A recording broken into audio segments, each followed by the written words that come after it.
महत्वपूर्ण है ये कि सरकार किसकी आएगी। मंडी में जो उपचुनाव हुए थे उसमें बीजेपी को हार का सामना करना पड़ा था। जयराम ठाकुर का यह गृह जिला है, वहां से वो आते हैं, उनके परिवार वालों की बातचीत भी आपने सुनी। लेकिन चूंकि यह विधानसभा का चुनाव है और उपचुनाव नहीं, बल्कि विधानसभा में क्या नरेंद्र मोदी के चेहरे और जयराम ठाकुर के कामकाज पर वोट डाले जाएंगे, या फिर कांग्रेस पार्टी जो दावा कर रही है वो अपने दावों के बल पर बाजी मार ले जाएगी, बड़ा सवाल बना हुआ है।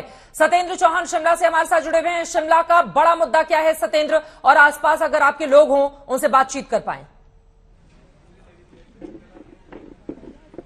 देखिए चित्रा, अगर शिमला की बात करें तो शिमला राजधानी है, लेकिन यहां पर सबसे अहम मुद्दा जो है वो पूरे राज्य में जो मुद्दे हैं वो है बेरोजगारी, ओल्ड पेंशन स्कीम, और इसके अलावा जो स्थानीय बागवान है। सबसे महत्वपूर्ण यहां पर समझना होगा कि शिमला से ऊपर का जो पूरा इलाका है ये बागवानों का इलाका है। पहली बार ऐसा हुआ है कि बागवानों को जो पैकिंग होती है सेब की, उस पैकिंग के ऊपर 18% जीएसटी लगाई गई है, जिसको लेकर जो किसान है हिमाचल का वो जयराम ठाकुर से नाराज है। और जैसा कि स्टूडियो में अभी चर्चा चल रही थी, कांग्रेस के पास चेहरा नहीं है। कांग्रेस के अगर मैं पोस्टर यहां पर कोई लगा हुआ दिखाऊं, अगर आप देखेंगे तो कांग्रेस के पोस्टर पर अभी भी वीरभद्र सिंह छाए हुए हैं। भारतीय जनता पार्टी के पोस्टर पर जयराम ठाकुर की बजाय कहीं ना कहीं ऐसा लग रहा है कि ये चुनाव नरेंद्र मोदी वर्सेस कांग्रेस पार्टी हो रहा है। प्रधानमंत्री मोदी ने ही पूरी उसकी कमान संभाली हुई है। अभी आपने एक ऑडियो भी, वीडियो क्लिप भी सुनी होगी कि एक बागी कैंडिडेट को प्रधानमंत्री खुद फोन कर जो है चुनाव से हटने की सलाह दे रहे हैं। तो यहां पर यह माना जाए कि अब की बार ये चुनाव है, कांटे की टक्कर का चुनाव है, और इस चुनाव में कहीं ना कहीं प्रधानमंत्री मोदी, केंद्रीय मंत्री गृह मंत्री अमित शाह समेत जेपी नड्डा, और देखिए जेपी नड्डा हिमाचल से आते हैं जो कि भारतीय जनता पार्टी के अध्यक्ष हैं। इसके अलावा यहां पर यूथ हैं, युवा लोग हैं, उनसे भी बात करने की कोशिश करेंगे। तस्वीरें मैं दिखा रहा हूं। और कांग्रेस की बात हम कर रहे थे, कांग्रेस में पहली बार चित्रा ऐसा देखने को मिल रहा है कि इन चुनावों में कांग्रेस के अंदर इनफाइटिंग नहीं हुई है, बल्कि जिस इनफाइटिंग के बारे में कांग्रेस को जाना जाता था वो इनफाइटिंग अब की बार भारतीय जनता पार्टी में दिखाई दी गई है। भारतीय जनता पार्टी में 21 कैंडिडेट ऐसे हैं जो अपने ही पार्टी के उम्मीदवारों के खिलाफ चुनाव लड़ रहे हैं। तो कुल मिलाकर हिमाचल का मिजाज कहीं ना कहीं बदला हुआ नजर आ रहा है। यहाँ पर खासी संख्या में युवा खड़े हैं, इनसे पूछते हैं कि हिमाचल के इन चुनावों में आप क्या मुद्दा समझते हैं, क्या मुद्दा है? भाई कुछ मुद्दा नहीं, सब राजनीति है। सब राजनीति है, कोई मुद्दे नहीं है। लेकिन जो कहा जा रहा है कि बेरोजगारी हिमाचल में बढ़ी है, सही बात है, सही बात है, बेरोजगारी है। तो क्या बेरोजगारी मुद्दा नहीं है आपके लिए कि लोगों को रोजगार मिले, कामकाज मिले? हाँ, मिलना चाहिए ना भाई। नेचुरल सी बात तो ये है कि मतलब हम जॉब करते हैं, ठीक है, हम एमसी शिमला में जॉब करते हैं, म्युनिसिपल कॉर्पोरेशन में। हमको इतना टाइम हो गया, आज तक हमारा कुछ नहीं हो पाया है। बंदों को 10-10 साल हो गए, क्या करा गवर्नमेंट ने, क्या करा इन्होंने? ये छोटी सी नॉर्मल सी बात है ना। अब 5 साल बाद आएगा मोदी, आएगा बीजेपी है, लेना है देना, क्या करा इन्होंने? है तो सब राजनीति ना।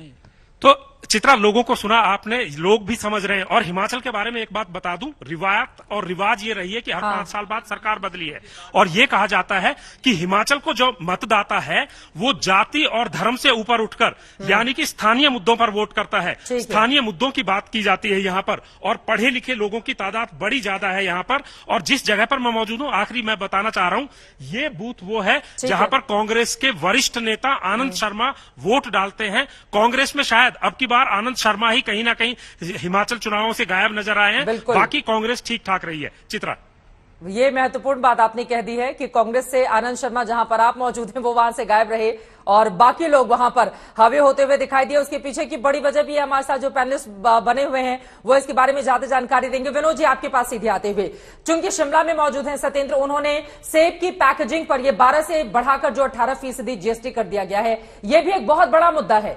मुख्यमंत्री से इस बारे में जब सवाल उन्होंने पूछा, जब लोगों ने पूछा पत्रकारों ने, तो उन्होंने कहा राज्य सरकार इसको कंपनसेट करेगी। आपको क्या लगता है कि ये एक बहुत बड़ा फैक्टर रहेगा वहां के लिए? नहीं, देखिए हिमाचल में जैसा कि आपके संवाददाता भी बता रहे थे, हाँ।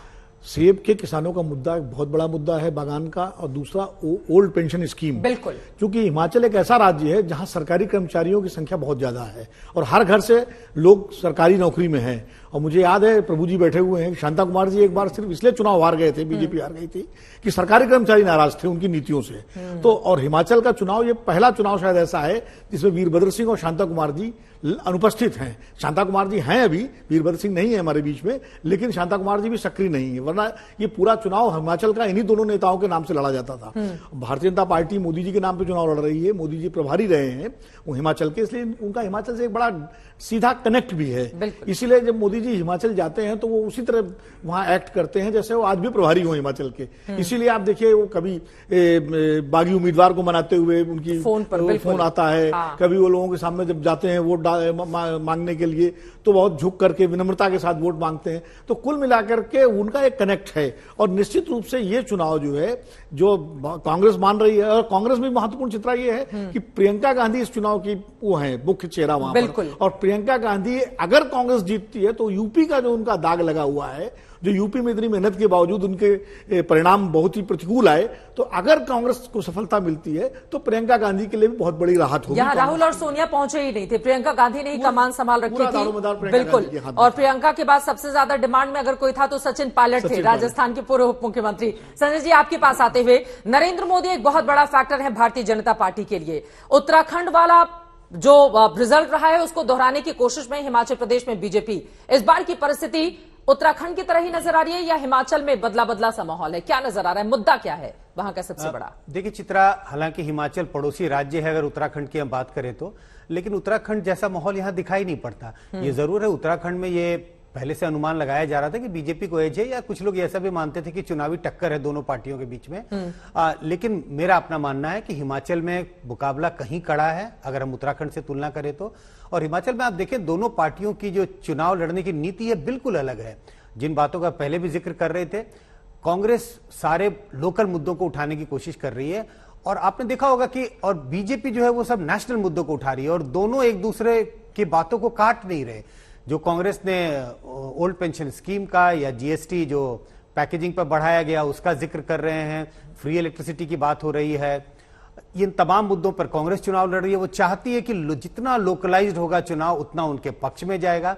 दूसरी ओर बीजेपी चाहती है इन लोकल मुद्दों से लोगों को के ध्यान को भटकाया जाए और बड़े मुद्दे लेके आए। और एक बड़ा मुद्दा उन्होंने टच करने की कोशिश की है, विमेन एम्पावरमेंट की।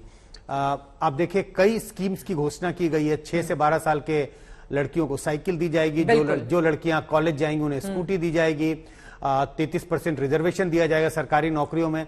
और मुझे लगता है इस बात का ध्यान रखते हुए कि विमेन टर्नआउट हिमाचल में बहुत रहा है। आपने लड़कियों की बात की, जरा ये तस्वीरें दिखा देते हैं। देखिए मुख्यमंत्री जयराम ठाकुर के घर की ये तस्वीरें हैं, जब परिवार की तस्वीरें, जब वोटिंग के लिए ये लोग पहुंचे हुए थे। और उनका ये गृह जिला है।